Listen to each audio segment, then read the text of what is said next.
భారీ ఫైట్లు, యాక్షన్ సీక్వెన్సెస్లు, దంచి కొట్టడాలు ఇవన్నీ బీభత్సంగా ఉన్న ఓ రేంజ్ యాక్షన్ మూవీ సినిమా ట్రైలర్ లాగా అనిపించింది కదా ఇప్పుడే రిలీజ్ అయిన ప్రోమో.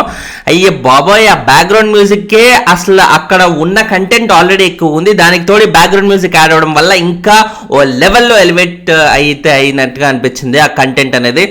అందులో మోస్ట్ ఫైర్ బ్రాండ్స్, అటు యష్మి ఇటు సోనియా ఇద్దరికిద్దరు ఎవరు తగ్గని ఒక కంటెస్టెంట్స్ కాబట్టి వీళ్ళిద్దరి మధ్య పేలిన ఈ ప్రోమో ఏదైతే ఉందో, వీళ్ళిద్దరి మధ్య జరిగిన ఈ ఫైట్ ఏదైతే ఉందో ఫెంటాస్టిక్గా అనిపించింది. కంటెంట్ పరంగా నాకు తెలిసి ఇవాళ దుమ్ము లేకపోతుంది ఎపిసోడు.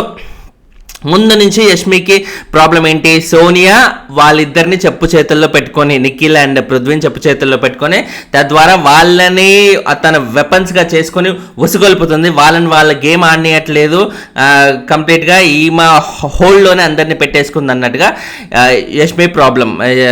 సో తనేమంటుంది, ఇప్పుడు నువ్వు మదరు సిస్టరు అని చెప్పేసి నువ్వు ఏదైనా బంధాలు అటాచ్ చేయొచ్చా నువ్వు చేస్తున్న పనులకి, అండ్ గేమ్ పరంగా అన్నట్టుగా అంటుంటే దానికి సోనియా కూడా అక్కడ ఒక మాట అంటుంటే, అమ్మా నేను అన్నది కేవలం గేమ్ పరంగా మాత్రమే, నువ్వు అనుకున్న విధంగా కాదు, నువ్వు మరో విధంగా తీసుకోకు అన్నట్టుగా అయితే అక్కడ చెప్పేస్తుంది. మామూలుగా నిజంగా యష్మి ఇంటెన్షన్ మరేదో ఉండుంటే తను మదర్ సిస్టర్ అనకుండా ఇంకేదో మాట అనాల్సింది. ఎందుకంటే నువ్వు మదర్ సిస్టర్ అనుకుంటూ వాళ్ళని ఇంకో విధంగా ఉసిగొల్పుతున్నావు అన్నట్టుగా అంటే అవతల వాళ్ళకి అర్థమయ్యే విధానం కూడా అలాగే ఉంటుంది. అంటే నేను ఇక్కడ వరుస లీవ్ పెడుతూ ఇంకో వరుస విధంగా వీళ్ళని హ్యాండిల్ చేస్తున్నానా అన్నట్టుగా యష్మి ఇంటెన్షన్ ఏమో అని అవతల వాళ్ళకి అర్థం అవ్వడం చాలా సర్వసాధారణం. యష్మి ఇంటెన్షన్ అది కాకుండా కూడా ఇన్ఫ్యాక్ట్ ఇదే మిస్అండర్స్టాండింగ్ మణికంఠ విషయంలో కూడా యష్మికి జరిగింది. ఏదైతే ఇట్లా హగ్ చేసుకున్నాడో, హగ్ చేసుకోవడం నాకు కంఫర్ట్ కాదు అన్నట్టుగా అనేది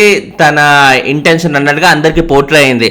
ఇట్లా అమ్మాయిల్ని అన్కంఫర్టబుల్గా ఫీల్ అయ్యేలాగా చేస్తుండు మణికంఠ అనేది బయట టాక్ పోర్ట్రే అయింది. బట్ ఇప్పుడు ఆమె చాలా క్లియర్ చేసేది ఏంటి ఆ విషయంలో, నేను హగ్ చేసుకున్నందుకు కాదు నా ప్రాబ్లము, ఫ్రెండ్ అయ్యి ఉండి వెన్నుపోటు పొడిచినందుకు ప్రాబ్లము అని అంటుంది. సో ప్రతిసారి యష్మి విషయంలో ఇదే ప్రాబ్లం, ఈ కైండ్ ఆఫ్ మిస్అండర్స్టాండింగ్స్ అనేవి ప్రతిసారి వస్తుంది. తనకి అనర్గళంగా తెలుగు సరిగ్గా రాకపోవడం వల్ల మరి ఎందుకు ఇట్లా మాటికి మిస్అండర్స్టాండింగ్స్ వస్తుందో తెలియదు, కానీ మొత్తానికైతే చాలా భారీగా క్యారెక్టర్ బేస్డ్ రిమార్క్సే తను ప్రతిసారి ఫేస్ చేయాల్సి వస్తుంది. సో ఇక్కడ ఇంకోటి ఏంటి, సిస్టర్ మదర్ అని చెప్తూ వాళ్ళని ఇష్టం వచ్చినట్టుగా వాడుకుంటున్నాం అన్నట్టుగా అయితే అనేసింది.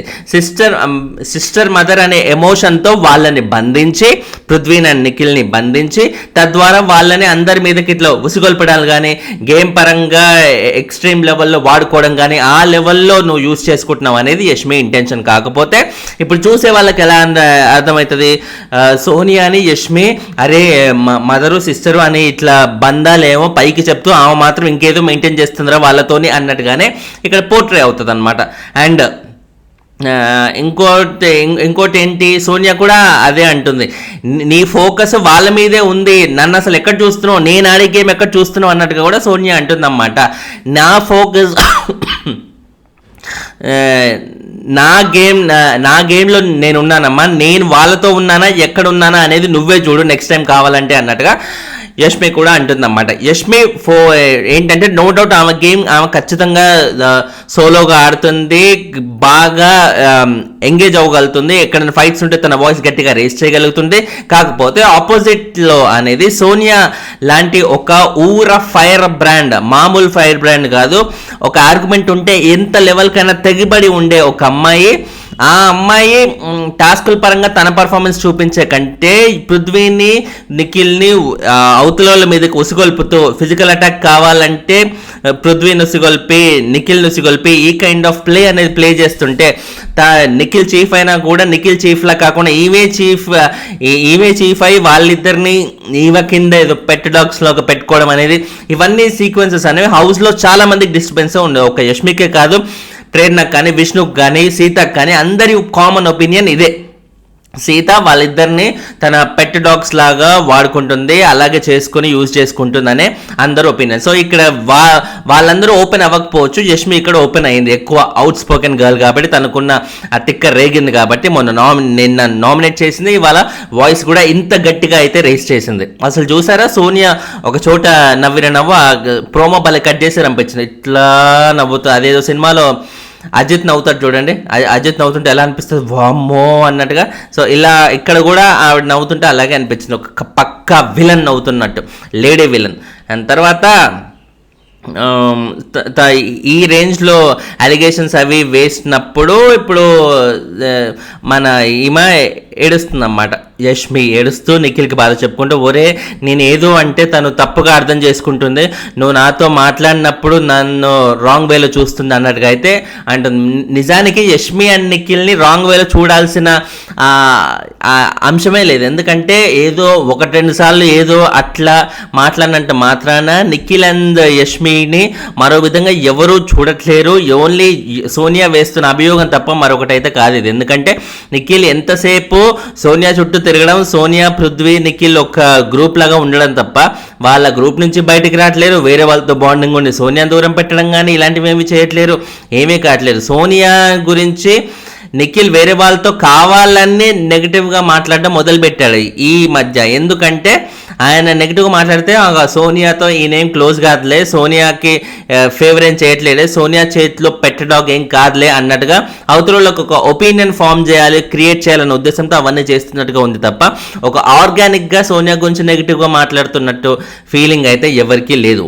ఇది ఒప్పుకున్నా ఒప్పుకోకపోయినా ఫ్యాక్ట్ ఏంటంటే సోనియా చేతిలో డౌట్ లేకుండా నిఖిల్ ఒక పెట్ డాగ్ లాగా అయిపోయాడు. ఆయన గేమ్ మొత్తం స్పాయిల్ అయిపోయింది. స్టార్టింగ్లో ఫస్ట్ 3-4 డేస్లో ఉన్న నిఖిల్ ఆ ఫైర్ ఇప్పుడు అసలు గేమ్లో ఎక్కడా కనిపించడం లేదు.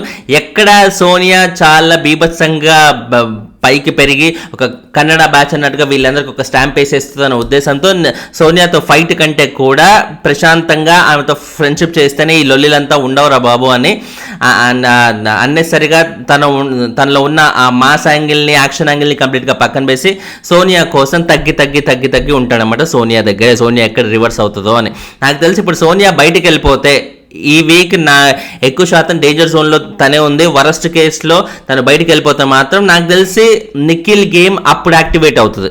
నిఖిల్ అప్పుడు కొంచెం అమ్మాయి ప్రశాంతం రా బాబు, ఇప్పుడు నా గేమ్ నేను ఆడుకోవచ్చు, ఇప్పుడు రండ్రా అబ్బాయిలో అన్నట్టుగా ఆయన అప్పుడు మొదలుపెట్టే ఛాన్స్ ఉంది తప్ప సోనియా ఉన్నంతకాలం నిఖిల్ గేమ్ బయటకు వచ్చే ఛాన్స్, ఆయన ఓపెన్ అప్ అయ్యే ఛాన్స్ అయితే ఆల్మోస్ట్ 0 అనే చెప్పాలి. అండ్ ఇప్పుడు యష్మి అయితే బాగా ఎమోషనల్ అయిపోతుంది, నిఖిల్ అక్కడ ఓదార్స్తున్నాడు. సో ఈ లెవెల్లో ఎమోషనల్ అవుతున్న టైంలో నిఖిల్ ఓదార్స్తుంటే అక్కడ సోనియా ఎలా తీసుకుంటుంది ఓవరాల్ సీన్ని, ఎలా ఈ ఓవరాల్ సబ్జెక్ట్ని. దీనివల్ల నిఖిల్ అండ్ సోనియా మధ్య ఏమైనా లొల్లిలు అవుతాయా? ఆ లొల్లిలు అవుతే నిఖిల్ హ్యాండిల్ చేసి సోనియాకి అగేన్స్ట్గా వెళ్ళగలిగే దమ్ముందా లేదా? ఇలాంటి చాలా ఫ్యాక్టర్స్ అనేవి డిపెండ్ అయి ఉంటాయి. ఓవరాల్గా అయితే నిఖిల్ ఆల్రెడీ సోనియాకి దూరం అవ్వాలనే చూస్తున్నాడు, దూరంగా ఉండాలని చూస్తున్నాడు. ఎందుకంటే నాగార్జున గారు ఆల్రెడీ వీకెండ్ ఎపిసోడ్లో ఫుల్ క్లారిటీ ఇచ్చారు, బాబు ఆమె వల్లే నీ గేమ్ మొత్తం పోతుంది అన్నట్టుగా ఇండైరెక్ట్గా క్లూ లాగా ఇచ్చారు. ఆ క్లూని పట్టుకునే మనోడు ప్రస్తుతానికి అయితే బాగానే మేనేజ్ చేస్తున్నాడు. మొన్న నామినేషన్స్లో కూడా లెక్క ప్రకారంగా ఆయనకు సేవ్ చేసే ఆప్షన్ ఉంటే సోనియాని ఖచ్చితంగా సేవ్ చేసేవాడు, కానీ నాగార్జున గారు ఇచ్చిన హింట్ వల్లే సోనియా జోలికి పోకుండా నైనికాని సేవ్ చేసి కామ్గా ఉన్నాడు అనమాట.